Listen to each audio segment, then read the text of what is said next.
Hello, curious types. Welcome to this explainer. Today, we're totally unpacking the biological and engineering frameworks behind human consistency, and we're doing it all based on the absolute latest in behavioral science. Let's just jump right in and ask a question that honestly plagues pretty much all of us at some point. Why do we so consistently fail at being consistent? Like, why is it so incredibly hard to just do the things we already know we should do, even when we have the absolute best intentions?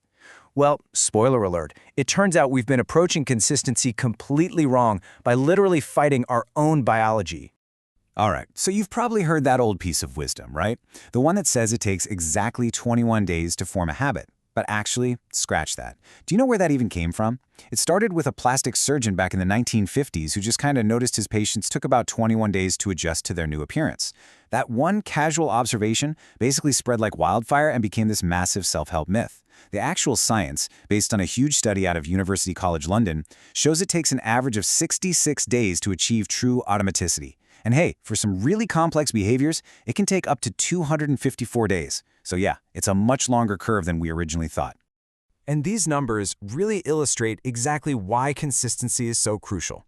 Research from Duke University and behavioral scientists like Wendy Wood shows that nearly half, actually 43% to be precise, of our daily behavior is entirely automatic. Just think about that for a second. For almost half of your waking hours, you literally aren't making conscious choices. You're largely just the product of your habits. So, if we really want to change our lives, we have to target and rewire that 43%. So, here is our blueprint for consistency. First, the willpower myth. Second, the biology of habits. Third, engineering your environment. Fourth, systems over goals. And finally, number 5, a sustained consistency action plan. All right, let's kick off part 1, the willpower myth, reframing self-control. For decades, behavioral science relied heavily on this model called ego depletion, which was popularized by Roy Baumeister. Basically, the idea was that willpower was this finite, exhaustible resource, like a muscle. If you resisted a donut in the morning, your willpower muscle would supposedly be way too tired to make you hit the gym in the evening. But modern research shows that treating willpower this way is just a totally flawed paradigm. It relies way too much on our volatile feelings and temporary physical states, which, let's be real, just sets us up for burnout, guilt, and massive anxiety. Consistency is absolutely not about raw effort. Moving right along to part 2, the biology of habits, programming the hardware. When you're trying to learn something brand new, your prefrontal cortex, the conscious, active decision-making part of your brain, it works incredibly hard. But as you repeat a behavior, control actually shifts gears and moves to a much deeper subcortical region called the basal ganglia. Your brain physically reinforces this whole thing through a process called myelination. This is where it literally wraps your neural connections in fatty tissue to make the electrical signals travel faster and way more efficiently. Your brain is actually literally rewiring itself just to reduce its own cognitive load.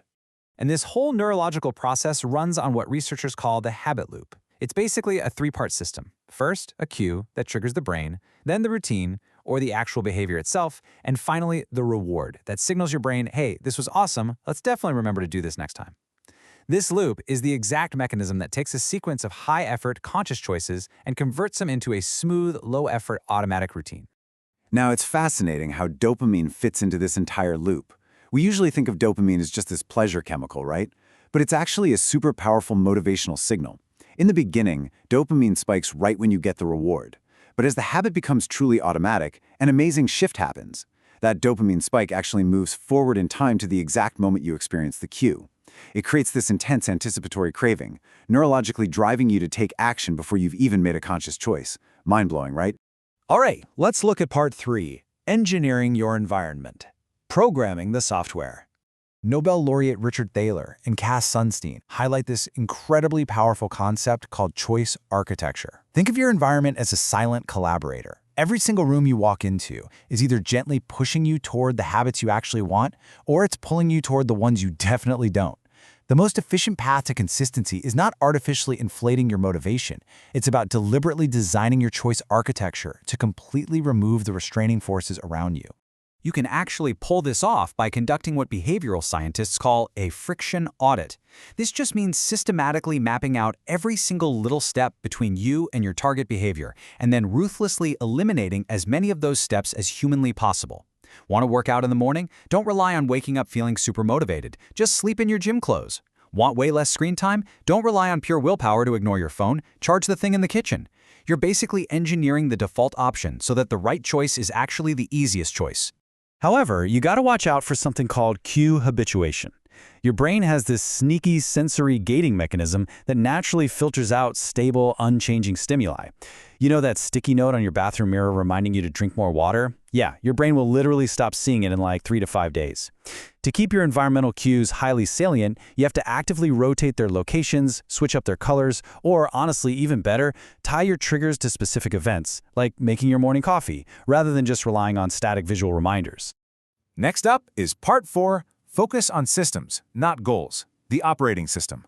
So the crucial takeaway here is that fixating purely on outcome goals is frankly a massive recipe for burnout. Think about it. An outcome goal essentially locks you into this state of continuous failure right up until the exact moment you achieve it. And once you finally do, you often experience this nasty yo-yo effect where you just drop the good behavior entirely. Process systems, on the flip side, focus on your daily routine. They allow you to feel successful every single day you apply them, which gives you that continuous positive feedback you need to actually sustain your effort over the long haul. Now, goals aren't entirely useless, of course. They're absolutely fantastic for setting your general direction. But, as James Clear so perfectly puts it with his famous rowboat metaphor, goals are the rudder, but systems are the paddles. It's your daily systems, the paddles, that actually generate the real forward momentum and progress in the water. And finally, Part 5, Sustained Consistency Action Plan, the protocol. Okay, first things first. Implement the 1-3 goal ratio rule. What this means is that for every one massive outcome goal you set for yourself, you must establish 3 highly controllable daily process goals to support it. So if your outcome goal is to write a book, your 3 process goals might be writing for 30 minutes a day, outlining 1 chapter a week, and reading for 15 minutes right before bed. You control the process, not the outcome. Next, you want to anchor these new processes using what we call implementation intentions. Psychologist Peter Gallwitzer proved that simply writing down, when situation X arises, then I will perform behavior Y, drastically increases your odds of success. And you can totally supercharge this with habit stacking. That's where you use a behavior you already do automatically, like, say, brushing your teeth, as a super reliable cue for a brand new routine, like meditating for 2 minutes right afterward. So here is your master protocol. Throw away the idea that you just need more willpower. Conduct weekly friction audits to actively design your environment. Use digital choice architecture, like putting your phone in grayscale mode to slash your screen time. Shrink your new behaviors down to under 2 minutes so they require the absolute minimum viable effort to kick off. And finally, please, practice some self-compassion when you inevitably have a lapse. Beating yourself up just leads to abandoning the whole system entirely. By systematically organizing these domains into your life, you completely bypass motivation, and instead, you rely on a beautifully engineered, automated lifestyle of lifelong consistency. So, what environment will you engineer today to guarantee your success tomorrow? I really hope this explainer gave you a powerful, game-changing new framework to build your life around. Subscribe to BioNerds and Engineers, where biology meets engineering. Catch you next time.